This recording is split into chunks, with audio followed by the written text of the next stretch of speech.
আর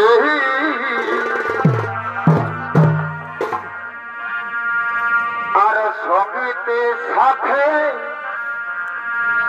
এ ভাই সঙ্গীতের সাথে রেঝে রঙে এগো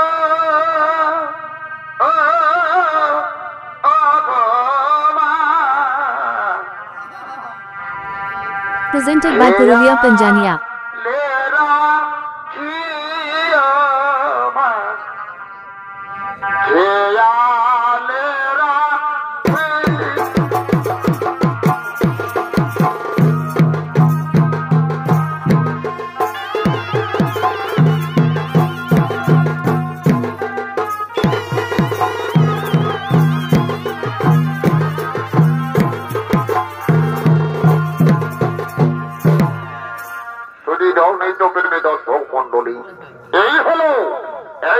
হস্তিনাপুরের এই অধিপতি মহারাজ ধৃতরাষ্ট্রের পুত্র যুবরাজ দুর্যোধন নিজ রাজসভায় আগমন করতে চলেছে। নৃত্য পরিবেশনা করে দেখাবেন নৃত্য শিল্পী সুদর্শন মাহাতো।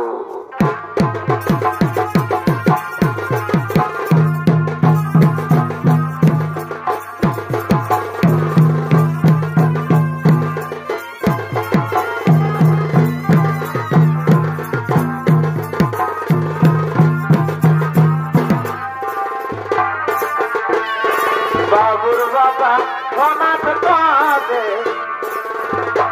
ও ভাই একে দিন তাকে মাখবে গো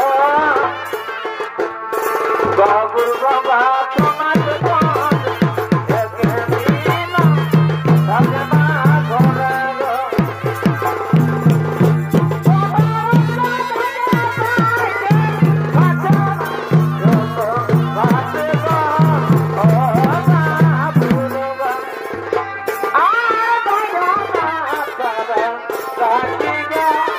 Oh,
হতে হতে আজ বিবাহ যোগ্য নারীতে পরিগণিত হয়েছে।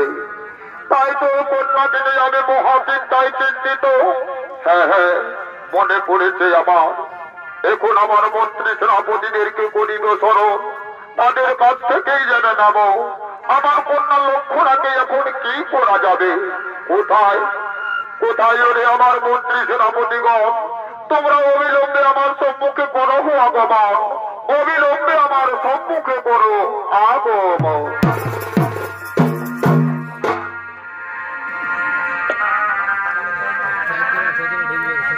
এ ভাই তোকে নিয়ে কত আশা,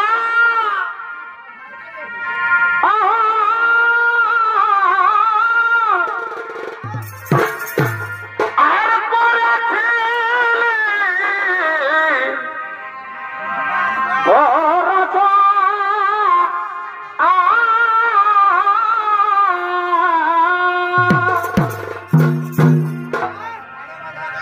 এ ভাই তোকে নিয়ে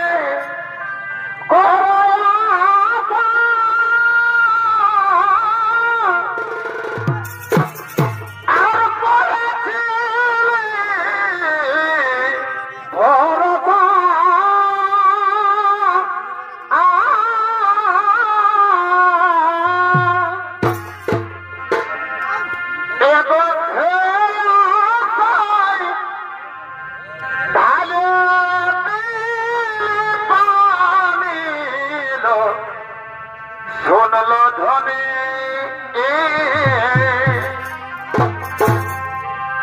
প্রীতি করে করে নয় মানিল, শোনল ধ্বনি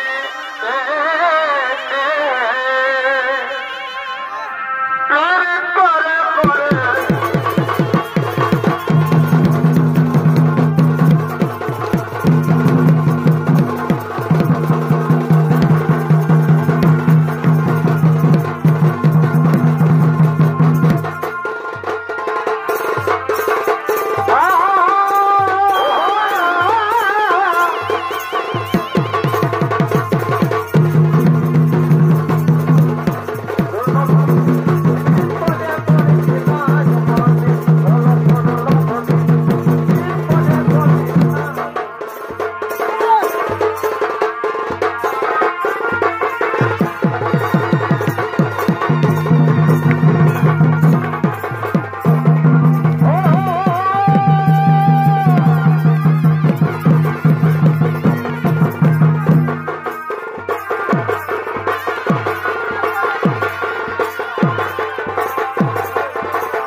আমার মন্ত্রী সেনাপতিগণ, আমার একমাত্র কন্যা লক্ষ্মণা দিনের পর দিন বড় হয়ে গেছে।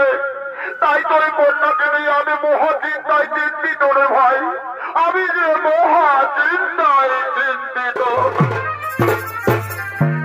একটি যুবরাজ আপনার কন্যাকে নিয়ে কেন চিন্তিত করছেন? আপনার সেই কন্যাকে স্বয়ম্বর সভার মাধ্যমে বিবাহ দিয়ে দিলেই তো আর কোন চিন্তা থাকবে না যুবরাজ। ঠিকই বলেছ, ঠিকই বলেছ আমার মন্ত্রী সেনাপতিগণ, তোমরা ঠিক কোথায় বলেছ। কিন্তু কেমন ভাবে আমি স্বয়ম্বরের সংবাদ দূর দূরান্তরে পৌঁছে দেব এ তো আমি বুঝে পাচ্ছি না মন্ত্রীগণ, এ তো আমি বুঝে পাচ্ছি না। অহ যুবরাজ, অহ যুবরাজ, বাদ্যকরকে ডেকে স্বয়ম্বরের সংবাদ দূর দূরান্তরে পৌঁছে দিতে হবে, তাহলে আর কোনো অসুবিধা থাকবে না যুবরাজ, আর কোনো অসুবিধাই থাকবে না। ঠিকই বলেছ ভাই মন্ত্রী সেনাপতিগণ, বাদ্যকরকে দিয়েই আমি স্বয়ম্বরের সংবাদ দূর দূরান্তরে নগরে নগরে পৌঁছে দেব। তোমরা ঠিক কোথায় বলেছ।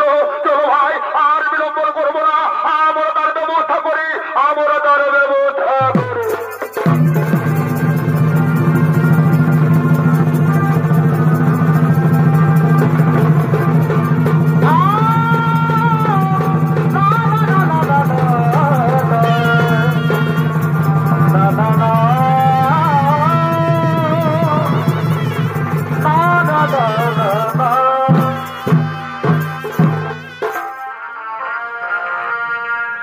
দর্শক মন্ডলী, হস্তিনানগরের যুবরাজ দুর্যোধন নিজ কন্যা লক্ষণার স্বয়ম্বর সভার আয়োজন করেছে।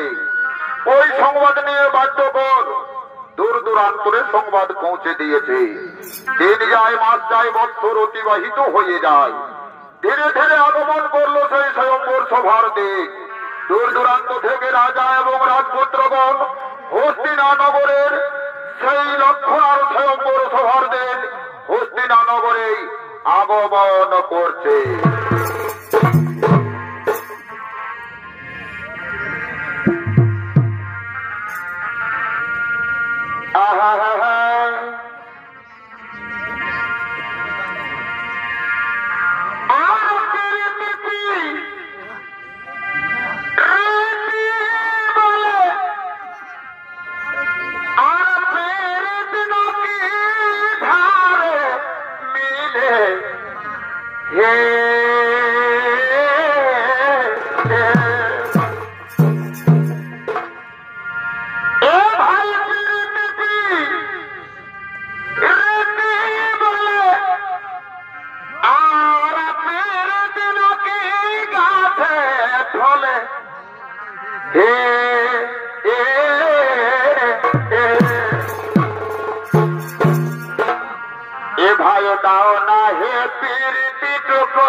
ভাই দাও না হে পিরিতি টক, এ ভাই দাও না হে পিরিতি টক, ও পিরিতি কার কাছে আছে কার অন্তরে আছে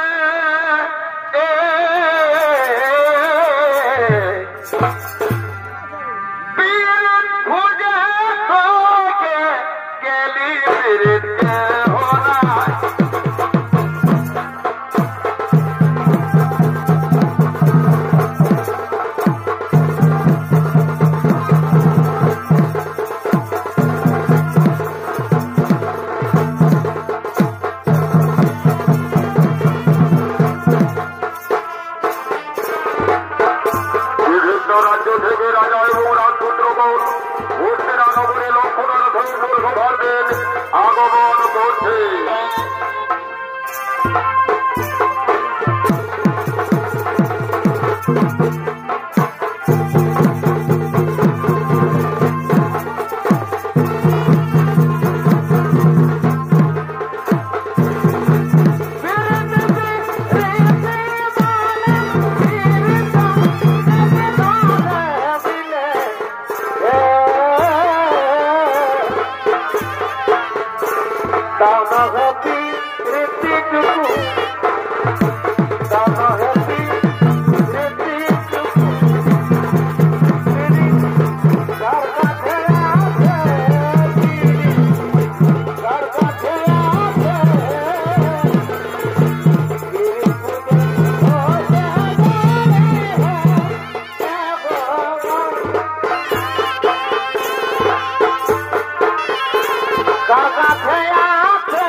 এগুলো আমার ভালোবাসার ময়না পাখি এগুলো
সমস্ত যুবরাজগণ হস্তিনানগরের রাষ্ট্রবাহিনীর আসনে প্রত্যাশনে উপবিষ্ট হলে আর অন্যদিকে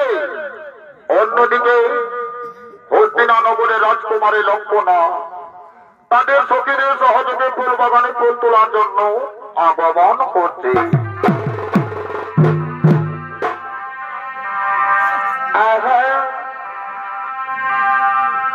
এ ভাই দুইজনে করেছি শপথ এবং দুইজনা করেছি শপথ কুল গাছের তলে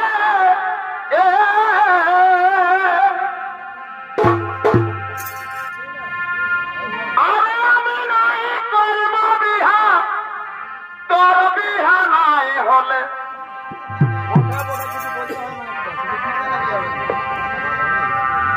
ভাই তোর ফোনে করেছি শপথ আমাদের কুলি গাছের তলে আচ্ছা এবার আমি নাই করব বিহা তোর বিহা নাই হলে আরে ভাই ওই আমাদের গোপন প্রীতি গো চলুক তলে তলে আচ্ছা আমাদের গোপন প্রীতি গো চলুক তলে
আমি যারা ছোটকাল থেকে মনে প্রাণে ভালোবেসে ফেলেছি স্বামীরূপে পাওয়ার জন্য, তাকে আমি স্বামীরূপে পাবো তো?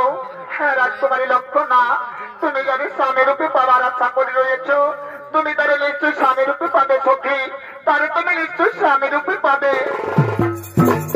হ্যাঁ রে সখী দয়, তাই যেন হয় রে, তাই যেন হয়। ওদিকে ওদিকে শ্রীকৃষ্ণ নন্দন শাম্ব হস্তিনা নগরীর ফুল বাগানে উপস্থিত হয়ে বলছে, হ্যাঁ এই তো আমি হস্তিনা নগরীর ফুল বাগানে করেছি বাবা, কিন্তু ওই যে দেখা যায় গভীর ফুল বাগান মাঝে তিনি রমণী মিলে করছে, গল্প করছে, কথোপকথন। কখনো বলছে রাজকুমারী, কখনো বলছে লক্ষণা। আমার মনে হয় ওই হলো দুর্যোধনের কন্যা লক্ষণা, তার স্বয়ংবর সভা আয়োজিত হয়েছে। হ্যাঁ হ্যাঁ, তাই তো আমি এগিয়ে যাব, আমি দেখবো সেই রাজকুমারীর কেমন রূপ, কেমন তার অঙ্গের বরণ। হ্যাঁ হ্যাঁ, এগিয়ে যাই, এগিয়ে যাই, এগিয়ে যাই, এগিয়ে যাই, এগিয়ে যাই, এগিয়ে যাই। একই দেখলাম আমি নয়নে, অনেকে ঘুরেছি আমি এই ত্রিভুবনে, কিন্তু এমন সুন্দরী রূপবতী কন্যা কোনোদিনও দেখি না নয়নে। সে যেন রূপে লক্ষ্মী, গুণে গুণবতী, সে রূপেরই বাহার, তাহাকে দেখিয়া অন্তরে প্রেম জাগিল আমার। কিন্তু না, এখন যদি আমি স্বয়ংবর সভায় যাই, সেখানে শত শত রাজকুমারের মাঝে আমার বনে যদি বড় মালা না দেয়, তাহলে তো আমার মনের বাসনা পূর্ণ হবে না। তাই তো আমার মনের বাসনা চরিতার্থ করার জন্য ওই রাজকুমারী লক্ষণাকে আমি ছলে বলে কৌশলে করিব হরণ। হ্যাঁ, আমি ছলে বলে কৌশলে রাজকুমারীকে করিব হরণ।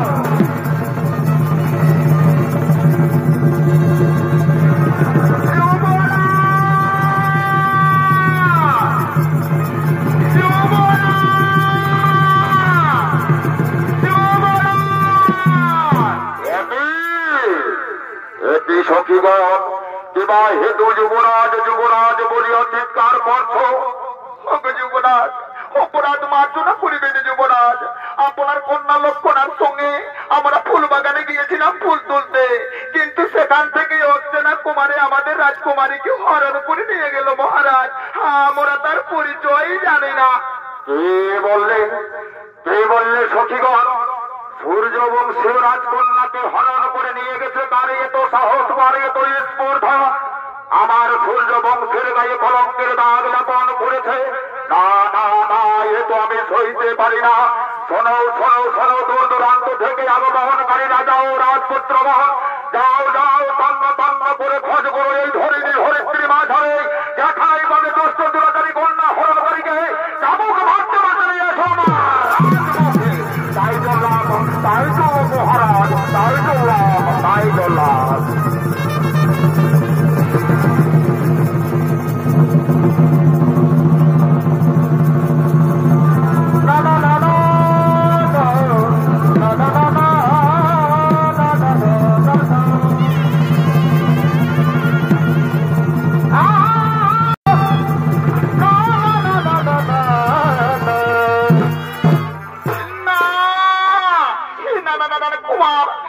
আমি তোমার সঙ্গে যাব না, আমি তোমাকে চিনি না, আমি তোমাকে জানি না। বলো তো কুমার, তোমার কি বানাম, কোথায় ধাম, কি বা পরিচয়? ওহো রাজকুমারী, আমার পরিচয় যদুবংশীয় কুমার, আমি শাম্ব আমার নাম, শ্রীকৃষ্ণের পুত্র আমি, আমার দ্বারকায় ধাম। একই বললি কুমার, শ্রীকৃষ্ণের পুত্র তুমি? শ্রীকৃষ্ণের পুত্র হয়ে তুমি আমাকে চোরের মতো চুরি করলে, হে তোমার শোভা পায় না কুমার, হে তোমার শোভা পায় না।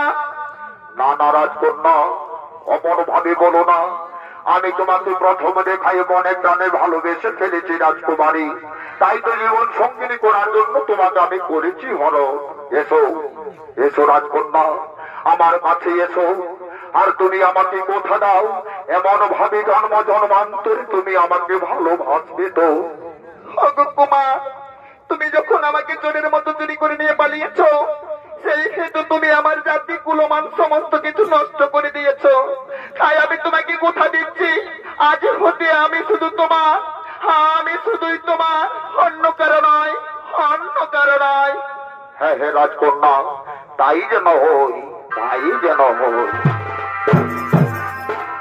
ও ভালোবাসার মতন ভালো বাসলে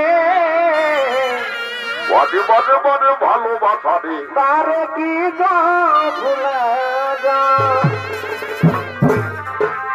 ও ভালোবাসার মতন ভালো বাসলে তারে কি গো ভুলে যা।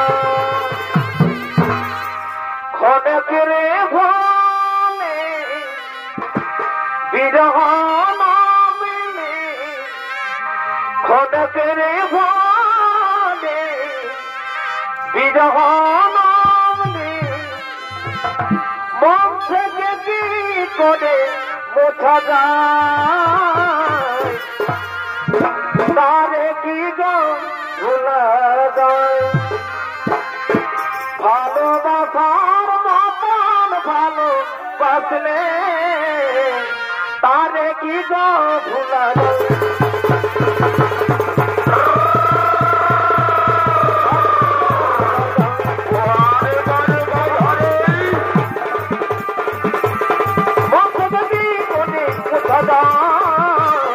তারে কি গো ভুলা যায়।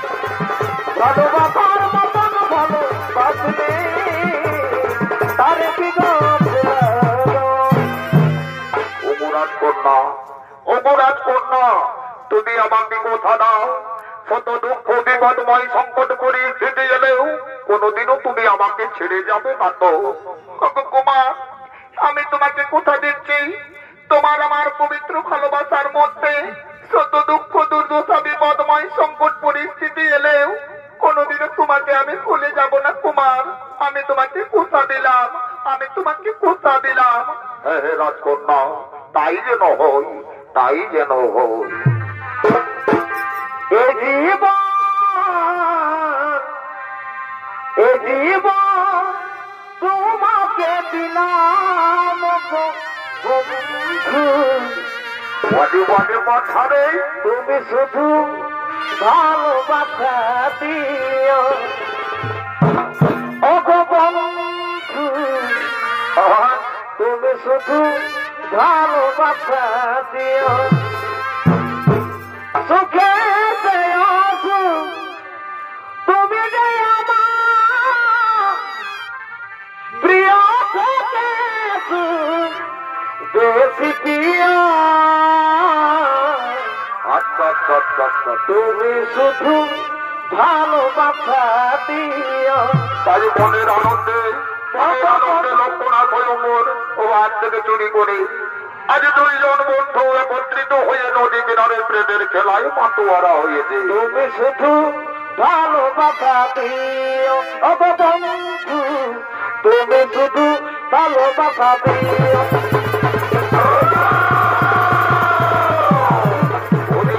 ভালোবাসা দিও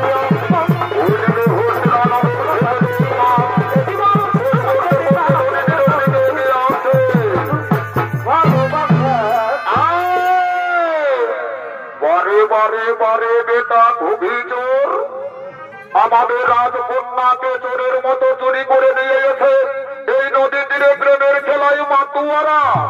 সোনরি ভাই আমার মন্ত্রী সেনাপতিগণ, এখনই এই দুষ্ট দুরাচারীকে ধরে নিয়ে যাবো রাজে অন্তপুরে, এখনই ধরে নিয়ে যাবো রাজে অন্তপুরে।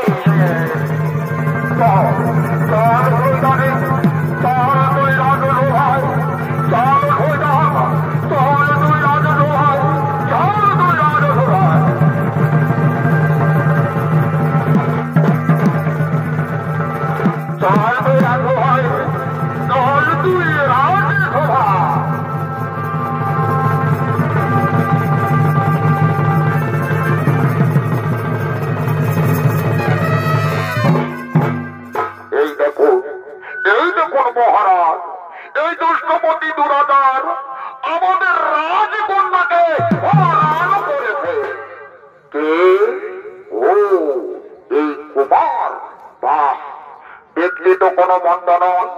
আচ্ছা বলো তো কুমার, তোমার কি বা নাম, কোথায় ধাম, কি বা পরিচয়? যুবরাজ, অপরাধ মার্জনা করবেন যুবরাজ। আমার পরিচয় যদুবংশীয় কুমার, আমি সাব্য আমার নাম, শ্রীকৃষ্ণের পুত্র আমি, আমার দ্বারকায় ধাম কৃষ্ণ।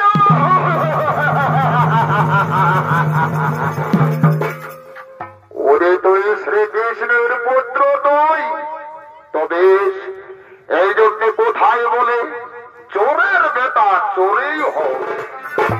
শ্রীকৃষ্ণ ছোট্টকালে অন্যের ভোরে দধিনুরে চুরি করে খেত, আর যৌবন কালে বাঁশির সুরে 1600 গোপিনীর মন চুরি করে যেত। তো সেই চোরের পুত্র তুই, তবে চুরি করে তুই চোর বংশের মর্যাদা রেখেছিস জীবনে, কিন্তু তুই ভুল জায়গায় চুরি করে ফেলেছিস রে মূর্খ। এর জন্য তোকে উচিত শাস্তি পেতে হবে। শোনো রে আমার মন্ত্রী সেনাপতিগণ, এই দুষ্ট দুরাচারকে বন্দী করে অন্ধকারে কারাগারে নিক্ষেপ করো এবং চাবুকের উপর চাবুক মেরে পিঠিয়ে চামড়া তুলে দাও।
আমি যে আর সইতে পারি না, সর্বাঙ্গ আমার মানের চোটে জড়ো জড়ো হয়ে গেল। আমি যে আর সোজা হয়ে দাঁড়াতে পারছি না রে ভাই, আমাকে ছেড়ে দে না রে ভাই, আমাকে ছেড়ে দে। ওরে দষ্টমতি দুরাচার, তোকে ছেড়ে দেব না, তোকে কিছুতেই ছেড়ে দেব না। তুই যে ভুল কর্ম করেছিস তার অধীর শাস্তি দেব তোকে। এই নে মূর্খ,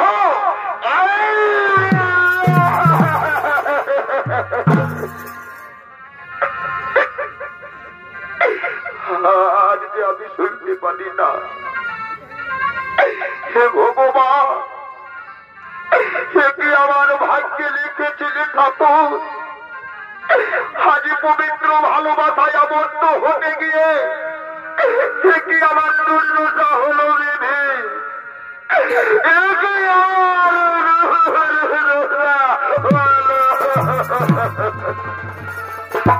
ওরে দুষ্টমতি দুরাচার, তুই যদি কাঁদতে কাঁদতে চোখের জলে নদী ভাসিয়ে দিস, তবু এই তোকে অন্ধকার কারাগারে কেউ রক্ষা করতে আসবে না। তাই বলি মূর্খ, তুই মর মূর্খ, তুই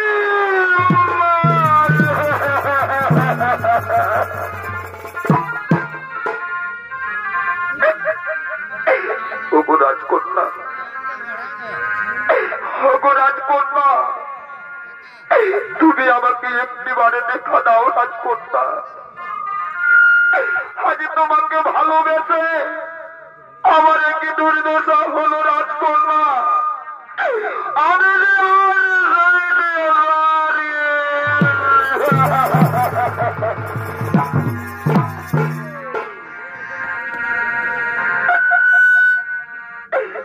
রাজকুমারী, তুই বাসায় আমার গলা যেন শুকিয়ে যাচ্ছে। চাবুকের আঘাতে আমার সর্বাঙ্গ জন জন হয়ে গেল। আমাকে একটিবারে একটু জলপান করাও না রাজকুমারী, আমাকে।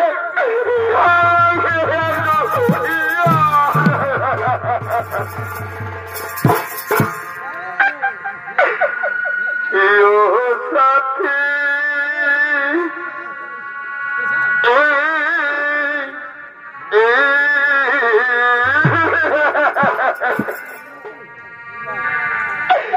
আরেকবার দেখে যা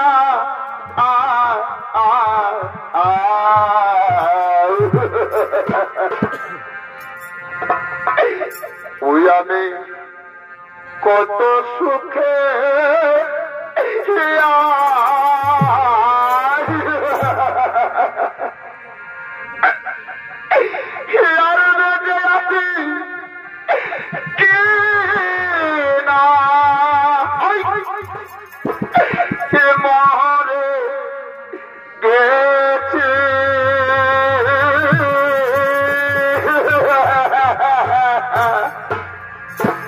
ভাই আমার মন্ত্রী সেনাপতিগণ, ওই দুষ্ট দুরাচার রাজ অন্ধকার কারাগারে কি যেন বলছে। সে যেন বলছে আমি মরে আছি কে না বেঁচে রয়েছি, একবার এসে দেখে যাও। ওরে আমার মন্ত্রী সেনাপতিগণ, এই দুষ্ট দুরাচারকে আমি এমন মার মারবো যাতে সে কোনোদিনও আমাদের রাজকুমারীকে চোখ তুলে তাকায় না।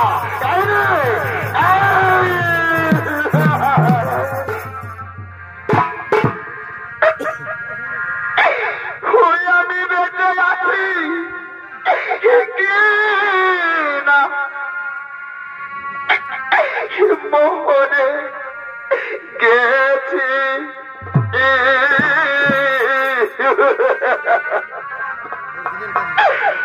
আরেকবার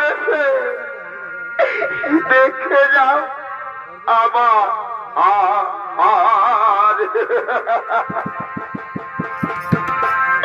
কত সুখে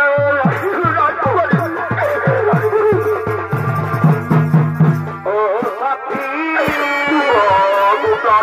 আমার লক্ষ্য না, তুমি আমাকে একটু আনতে পাঠাও। দেখে যাও তোমার হাতে জল পান করে আমি চিরতরে আমার জীবনকে আমি তৃপ্তি করাবো।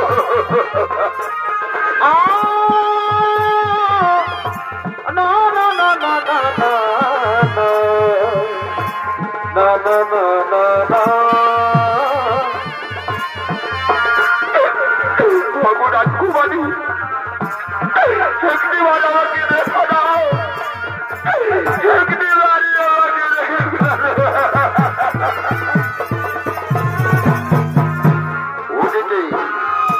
ওদিকে রাজকুমারী লক্ষণা নিজের ভালোবাসার বন্ধুর মুখে নাম শুনে অন্ধকার কারাগারে শত শত প্রহরীদের চোখের আড়ালে গোপনে গোপনে রাজ কারাগারে প্রবেশ করতে চলেছে। আর সেই ছিল পালে আবার সেই ছিল ছিল গোপালে আমার ওদিকে রাজকুমারী লক্ষণা ভালোবাসার বন্ধুকে জলপান করানোর জন্য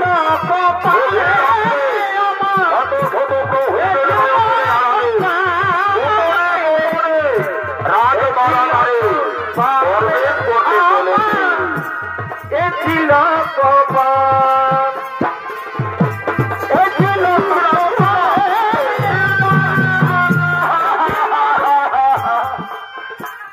ওদিকে রাজকুমারী লক্ষণা নিজের ভালোবাসার বন্ধুকে জলপান করানোর জন্য নিজের জীবন বাজি রেখে অন্ধকার কারাগারে শত শত প্রহরীদের নয়নের আড়ালে গোপনে গোপনে রাজ কারাগারে প্রবেশ করেছে। আর প্রবেশ করে বলছে, কুমার আমি যে তোমার জন্য জন্মে এসেছি কুমার, এই নাও আমি তোমার জন্য জন্মে এসেছি। রাজকন্যা তুমি এসেছো, তবে দাও আমাকে একটু জল দাও। এই নাও কুমার দাও, এই নাও দাও।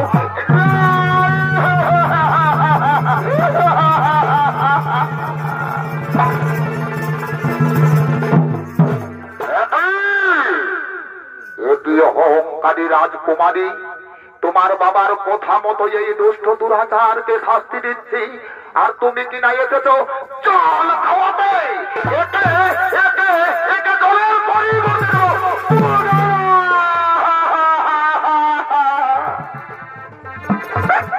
কুমার, কুমার, তোমার দুঃখ দেখে আমি আর থাকতে পারছি না। রাজকুমারী, তুমি এখানে আসছে কোনা, তুমি দেখছো না আমাকে এই কুলাঙ্গার গুলো মেরে মেরে কেমন আমার সর্বাঙ্গ ক্ষত বিক্ষত করে দিয়েছে। তুমি যাও, তুমি যাও রাজকন্যা, তুমি তুমি অন্তপুরে যাও, নইলে নইলে তোমাকে উদারা ছাড়বে না। না বন্ধু, তোমাকে ছাড়া আমি বাঁচবো না। আমি জীবন যৌবন দিয়ে তোমাকে নিজের বলে ভেবে নিয়েছি। যদি মরতে হয় তো একসঙ্গেই মরবো, আর যদি বাঁচতে হয় তো একসঙ্গেই বাঁচবো। তবু তোমাকে আমি ছেড়ে যাব না, তোমাকে তোমাকে ছেড়ে যাব না।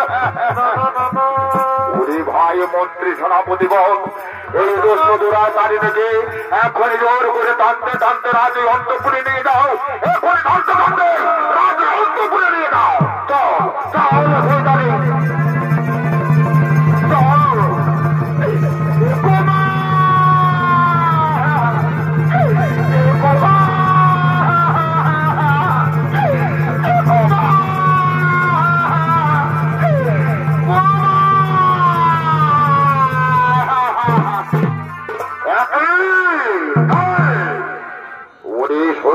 লম্বট ভালো। ওরে শোনো ভাই মন্ত্রী সেনাপতিগণ, যাও যাও একটা বড় ধরনের শিলা নিয়ে এসো, আর সেই শিলাটা বানিয়ে রেখে দাও অন্ধকার কারাগারে। আর তবু যদি না মারা যায় তাহলে নিজ হাতে তাকে হত্যা করবো।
বাঁচাও বাঁচাও আত্মনাদ শুনে শ্রীকৃষ্ণের জ্যেষ্ঠ ভ্রাতা বলরাম হস্তিনানগরের রাজকারাগারের সম্মুখে উপস্থিত হয়ে বলছে, তাই তো বাঁচাও বাঁচাও বলে কে যেন করে আত্মনাদ।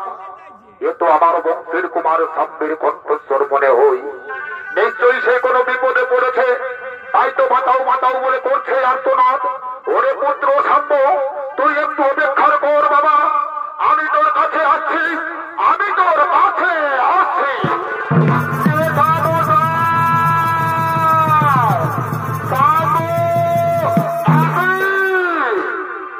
কি দেখছি আমি যেমন ভেবেছিলাম তাই একেবারে ঠিক।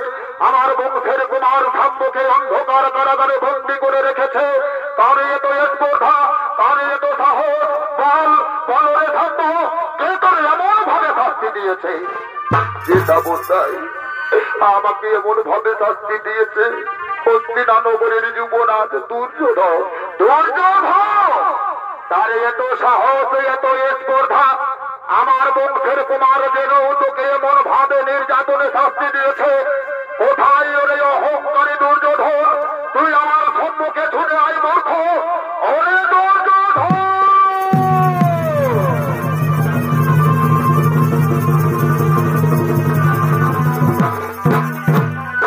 গুরুদেব, কিবা হেতু দুর্যোধন দুর্যোধন বলিয়া চিৎকার করছে, ওরে অহংকারী লম্পট রাজা দুর্যোধন, তুই আমার বংশের কুমার সাম্যকে কেন এমন ভাবে অন্ধকার কারাগারে বন্দী করে রেখেছিস? গুরুদেব, গুরুদেব, আপনি ওই হতভাগা বালকের কথা বলছেন। ওই হতভাগা বালক আমার একমাত্র কন্যা লক্ষণাকে চোরের মতো চুরি করে নিয়ে পালিয়েছিল। তার জন্য আমি কন্যার বাবা হিসেবে তাকে এমন ভাবে শাস্তি দিয়েছি গুরুদেব। আমার এতে কোনো অপরাধ নেই গুরুদেব, আমার এতে কোনো অপরাধ নেই। ভুল করেছিস ওই অহংকারী রাজা দুর্যোধন, তুই মহান ভুল করেছে। তুই জানিস আমি তোর গুরুদেব হয়, আর গুরুদেবের বংশের কুমার মানে তোর কাছে সম্মানযোগ্য। তাকে সম্মানের পরিবর্তে করেছিস অপমান, নির্যাতনে শাস্তি দিয়ে অন্ধকার কারাগারে বন্দী করে রেখেছে। এর জন্য তোকে আমি উচিত শাস্তি দেব। শোনো রে অহংকারী রাজা দুর্যোধন, তোর যদি সাহস থাকে তা হলে তোর হাতে অস্ত্র ধারণ করে আমার যুদ্ধে সম্মুখে হ, নইলে তোর হস্তিনানগরকে চিরতরে সেন্ধু নদের তয় তলে তলিয়ে দেব। কি বলছেন গুরুদেব, কি কথা বলছেন আপনি? আজ গুরু শিষ্যে যুদ্ধের কথা। তবে হ্যাঁ গুরুদেব, সেই যুদ্ধই হবে যা এতদিন ধরে কোন যুগে কোন কালে গুরু শিষ্যের যুদ্ধের কাহিনী ঘটেনি। তবে তাই হোক গুরুদেব, এই যুদ্ধের কথা চিরতরে প্রাচীন মহাকাব্য রামায়ণের মহাভারতের বাজার সন্ন্যাস করে লিখিত থাকবে। তবে যুদ্ধই হোক গুরুদেব, তবে যুদ্ধই হোক।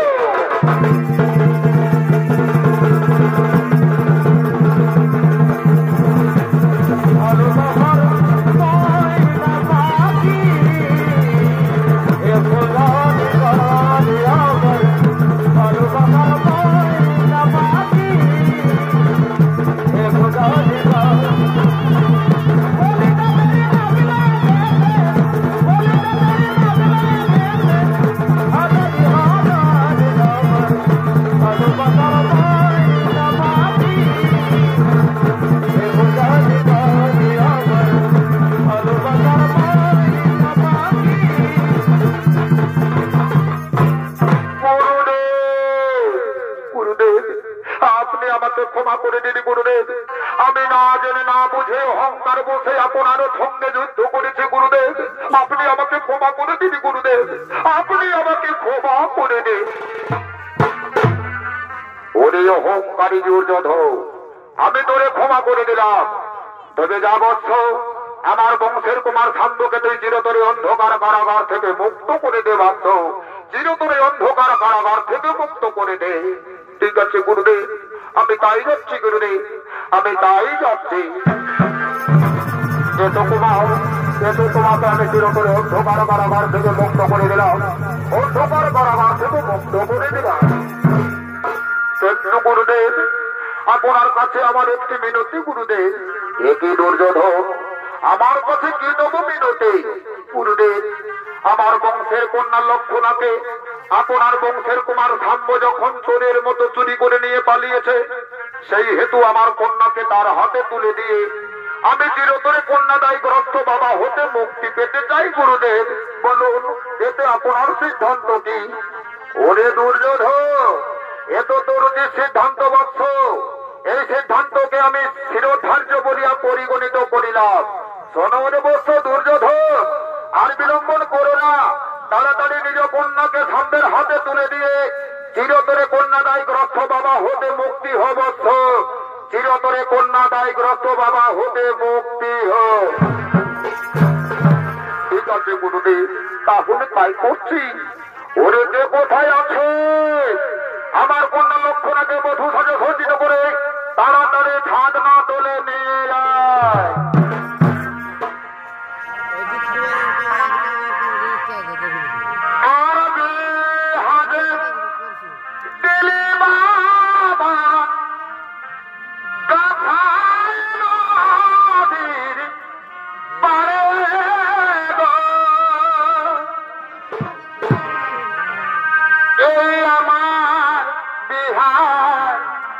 পরে বাবা দুটা বহে এ ঘরে গো, আমার বিহার পরে বাবা জড়া বহের ঘরে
আশীর্বাদ করি হরি তোরা দীর্ঘজীবী হোক, তোদের নব দম্পতির জীবন সুখের হোক, তোদের নব দম্পতির জীবন সুখের হোক।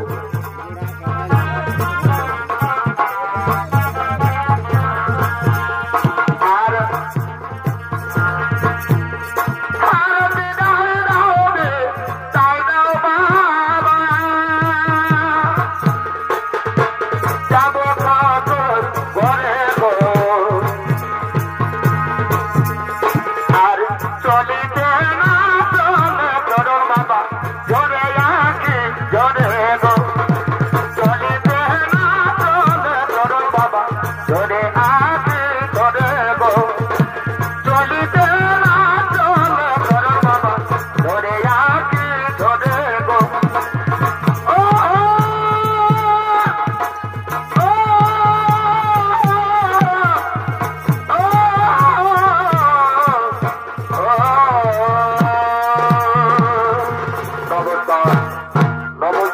ঝলিত দর্শক মন্ডলী, এতক্ষণই বেড়ে যান কল্যাণ চন্দ্র মাহাতো